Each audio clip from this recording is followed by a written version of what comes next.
बात थोड़ी देर से कर रही हूं लेकिन करनी जरूरी है, क्योंकि इस देश के सीबीएसई बोर्ड ने, जो शिक्षा के बोर्ड में सबसे बड़ा बोर्ड है इस देश में, उसने ये निर्णय लिया है एनसीईआरटी से 10वीं और 12वीं के बच्चों को कुछ चीजें नहीं पढ़ाई जाएंगी। उसकी एक लंबी लिस्ट है, उनमें से कुछ चीजें मैं आपको बता देती हूँ। पहली चीज है डेमोक्रेसी एंड डाइवर्सिटी, लोकतंत्र और विविधता। दूसरी है federalism, citizenship, nationalism and secularism, मतलब संघवाद, नागरिकता, राष्ट्रवाद और धर्मनिरपेक्षता।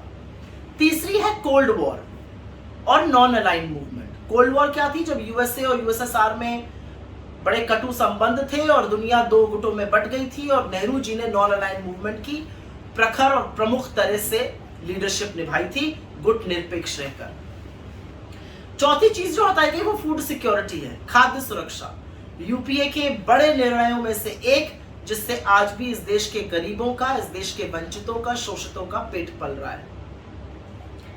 पांचवी चीज जो हटाई गई है वो है इंडस्ट्रियल रेवोल्यूशन, औद्योगिक क्रांति, जो दुनिया के कई देशों ने, यूके, यूएस, यूरोप ने देखी, जिससे बड़ी नौकरियां बनी, मशीनें आई, फैक्ट्री लगी, बहुत प्रॉस्पेरिटी, समृद्धि और संपन्नता आई थी।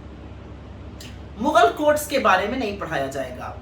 मुगल शासकों के कोर्ट कैसे थे, इस्लाम कैसे बना अफ्रो एशियन कंट्रीज में, यह अब नहीं पढ़ाया जाएगा। और सबसे मजेदार बात यह है कि इस सब कॉन्टिनेंट के सबसे मशहूर कवियों में से एक फैज अहमद फैज, जो अपनी रेवोल्यूशनरी, अपनी बहुत कट्टरपंथ के खिलाफ लिखने वाली वाणी के लिए जाने जाते हैं, उनको भी अब नहीं पढ़ाया जाएगा। इसको लेके कुछ बवाल भी हुआ था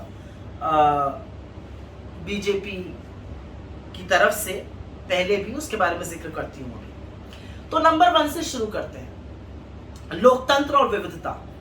अगर लोकतंत्र पढ़ा देंगे तो बच्चे पूछेंगे ना कि लोकतंत्र का दमन क्यों किया जा रहा है, संविधान की धज्जियां क्यों उड़ाई जा रही हैं, हर एक लोकतांत्रिक इंस्टीट्यूशन का, हर एक लोकतांत्रिक मूल्य का गला क्यों घोटा जा रहा है। बच्चे पूछेंगे। बच्चे पूछेंगे कि हम तो बहुत सारे फूल मिलकर एक बड़ी सुंदर बगिया बनाते हैं जिसका नाम हिंदुस्तान है। इस विविधता को, इस अनेकता में एकता को क्यों एक रंग में सरोबार किया जा रहा है। बच्चे सवाल करने लगेंगे। तो विविधता और लोकतंत्र दोनों का गला घोट दो, बेहतर है पढ़ाओ ही मत। तो पहली चीज बाहर। दूसरी चीज संघवाद, नागरिकता, राष्ट्रवाद और धर्मनिरपेक्षता। अगर संघवाद पढ़ा दिया तो बच्चे पूछेंगे कि राज्यों का ये दमन क्यों हो रहा है, राज्यों के ऊपर केंद्र अपना मत क्यों थोप रहा है, राज्यों की ये अवमानना क्यों हो रही है, राज्यों के साथ केंद्र इतना झगड़ा क्यों करता है, खासकर जब वो बीजेपी, गैर बीजेपी शासित राज्य हो। तो ये तो संघवाद हो गया।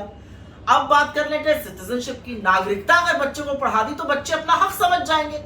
बच्चे पूछेंगे कि शिक्षा पर, स्वास्थ्य पर, गरीबी पर, महंगाई पर, गुर्बत पर क्यों नहीं, इस असंतोष पे सरकार क्यों नहीं बोलती, क्या ये नागरिकों के हक नहीं है। बच्चे अपने हक के बारे में पूछने लग जाएंगे। अगर धर्मनिरपेक्षता पढ़ा दी तो बच्चे तो पूछेंगे कि जब संविधान धर्मनिरपेक्ष कहता है, जब हम धर्मनिरपेक्ष हैं, तो आप क्यों किसी के पहनावे पर, किसी के खाने पर, किसी के पूजा करने के तरीकों पर बुलडोजर तल चलवा रहे हैं, क्यों इस देश में कट्टरपंथ और हिंदू मुसलमानों को लड़वा रहे हैं, क्यों ये वैमनस्यता, उग्रवाद और उन्माद की आग भड़का रहे हैं। बच्चे सवाल पूछेंगे। अगर आपने राष्ट्रवाद पढ़ा दिया तो बच्चे असल राष्ट्रवाद समझ जाएंगे। बच्चे समझ जाएंगे कि जिन लोगों ने 52 साल तक तिरंगा नहीं लहराया, जिन्होंने आजादी के आंदोलन में सिर्फ मुखबिरी करी और माफीनामे लिखे, वो फर्जी राष्ट्रवादी क्या राष्ट्रवाद की बात करते हैं। बच्चे सवाल पूछेंगे। तो ये दूसरा टॉपिक भी हटा दिया गया। तीसरा प्रमुख टॉपिक कोल्ड वॉर। यूएसए और यूएसएसआर के बीच में ये विश्व बट गया था, एक बड़ी लंबी लड़ाई चली, ये कोल्ड वॉर थी, गुटों में बट गया था ये विश्व। और नेहरू जी ने नॉन अलाइंड मूवमेंट की अगुवाई करी थी। इसके सबसे प्रमुख अगुवाई करने वालों में से थे। उन्होंने गुट निरपेक्ष बनना तय किया। लेकिन अगर वो पढ़ाएंगे तो गुट निरपेक्षता का श्रेय तो नेहरू जी को देना पड़ेगा। तो कैसे मोदी जी, जो तथाकथित आजकल गुट निरपेक्ष बने हुए हैं यूक्रेन और रशिया के बीच में, कैसे मोदी जी बोलेंगे कि भाई ये तो नेहरू जी का किया हुआ काम है, मैं तो सिर्फ अनुसरण कर रहा हूं और बड़े भद्दे तरीके से कर रहा हूं, वो अलग बात है। तो नेहरू जी को श्रेय नहीं देना पड़े, इसलिए कोल्ड वॉर और नॉन अलाइंड मूवमेंट भी हटा दिया गया।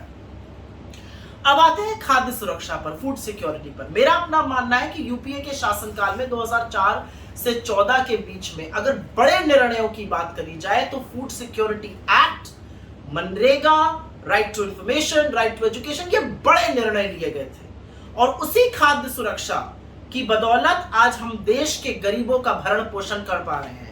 लेकिन अगर खाद्य सुरक्षा बढ़ा देंगे तो श्रेय तो सोनिया जी को देना पड़ेगा, एनएसी ने ही इसको रेकमेंड किया था, और श्रेय देना पड़ेगा डॉक्टर मनमोहन सिंह की कांग्रेस सरकार को कि उन्होंने इसको लाए, इसको कानून बनाया। तो ये श्रेय वो कैसे देंगे? इसलिए बेहतर है इसको भी मत पढ़ाओ। उसके बाद आते हैं इंडस्ट्रियल रेवोल्यूशन में, औद्योगिक क्रांति। क्या है औद्योगिक क्रांति? यूएस, यूरोप, विशेषकर यूनाइटेड किंगडम, यूके में 1760 से 1820-40 के बीच में औद्योगिक क्रांति आई। लोग हाथ से काम करते थे, मशीनें आई, बड़ी संपन्नता आई, समृद्धि आई, लोगों की खूब नौकरियां बनी, खूब प्रोडक्शन बढ़ा, कंजम्पशन बढ़ा, बहुत प्रॉस्परस हुए लोग। इंडस्ट्रियल रेवोल्यूशन आने से इसको नाम क्रांति का दिया गया। लेकिन अगर बच्चों को ये पढ़ा देंगे तो बच्चे तो पूछेंगे कि भाई हमारे देश के लिए आप क्या कर रहे हैं पिछले 8 साल से? नेहरू जी को कब तक ब्लेम करते रहिएगा? पिछले 8 साल से आपने कितने रोजगार बनाए? आप रोजगार बढ़ाने की अगर बात कर देंगे तो पूछा जाएगा ना, 2 करोड़ बनाने थे हर साल, कहां है वो 16 करोड़ रोजगार? बच्चे पूछेंगे ना कि 90 करोड़ लोग इस देश में इतने नाराज और हताश क्यों हो गए कि अधिकांश आज नौकरी भी नहीं ढूंढ रहे हैं। इसलिए बेस्ट है इंडस्ट्रियल रेवोल्यूशन, पढ़ाओ ही मत, गोली मारो। अब बात करते हैं मुगल कोर्ट्स की। शायद इन लोगों को ऐसा लगता है कि मुगलों की बात करने से आप लोगों को बांट सकते हैं, लेकिन कुछ मुगल बड़े अच्छे भी हुए। उन्होंने देश में बड़ी तहजीब, देश में कल्चर में एडिशन किया, लिटरेचर में एडिशन किया, मॉन्यूमेंट्स में एडिशन किया, बहुत सारे ऐसे एडमिनिस्ट्रेटिव डिसीजंस लिए जो बहुत अच्छे थे, धर्मनिरपेक्षता दिखाई अकबर जैसे लोगों ने। लेकिन अगर उनके बारे में पढ़ा देंगे तो ठीकरा किसके सर फोड़ेंगे? एक औरंगजेब के नाम पर सबको गलत पेंट कैसे करेंगे? इसलिए मुगल शासकों का ही राजकाल जो है वो हटा दिया गया सिलेबस से, क्योंकि आप लोगों को व्हाट्सएप और फेसबुक यूनिवर्सिटी के थ्रू बताया जाएगा कि मुगल शासनकाल कितना खराब था। लेकिन अंत में जो सबसे इंटरेस्टिंग बात है वो इस सब कॉन्टिनेंट के एक बड़े कवियों में से एक हुए फैज अहमद फैज। उन्होंने कट्टरपंथता के खिलाफ, कट्टरपंथ के खिलाफ, इस्लामिक कट्टरपंथ के खिलाफ भी जबरदस्त लिखा है। उन्होंने जिया उल हक जैसे डिक्टेटर के खिलाफ लिखा है, और उनको भी इन लोगों ने बैन कर दिया। और क्यों बैन किया? क्योंकि अगर फैज को पढ़ेंगे ना तो याद आएगा कि बोल की लब आजाद है तेरे, बोल जुबान अब तक तेरी है, तेरा सुतवा जिस्म है तेरा, बोल की जान अब तक तेरी है। बच्चे जागेंगे, बच्चे ये मानेंगे कि कट्टरपंथ किसी भी तरह का गलत है। किसी भी तरह की जागरूकता के लिए आपको अपने हक के लिए लड़ना पड़ेगा। तो बच्चों को बजाय ये चीजें पढ़ाई जाए ना, बच्चों को क्या पढ़ाना है? फेसबुक और व्हाट्सएप यूनिवर्सिटी के ग्रेजुएट बनाना है। तो बेस्ट है ये सब पढ़ाओ नहीं। ये सब पढ़ा दिया तो बच्चों की आंखें खुल जाएंगी, बच्चों की आंखें ज्यादा खुल जाएंगी तो माँ बाप की आंखें खोलने लगेंगे। तो बेस्ट है आप एक आर्मी, एक फौज बनाते जाइए ऐसे लोगों की जिनको आपने व्हाट्सएप और फेसबुक यूनिवर्सिटी में पढ़ाकर तैयार किया है। अच्छी बातें पढ़ाना बंद कर दीजिए। लेकिन मोदी जी और आपकी सरकार ये नहीं समझती कि देश के इतिहास में कुछ चीजें निहित हैं। उन चीजों को आप सिलेबस से स्ट्राइक ऑफ करके थोड़ी बंद कर सकते हैं। ये चीजें हमारे डीएनए का हिस्सा है, जैसे विविधता, जैसे लोकतंत्र, जैसे नागरिकता के हमारे हक, जैसे धर्मनिरपेक्षता, ये हमारे डीएनए में है। आप कितना उन्माद फैलाएंगे, आप कितनी हिंसा भड़काएंगे, आप कितने बुलडोजर चलवाएंगे, हमारे डीएनए को थोड़ी समाप्त कर पाएंगे। कितने भी सीबीएसई के सिलेबस बदल लीजिए, ये गांधी का देश है और गांधी का ही रहेगा।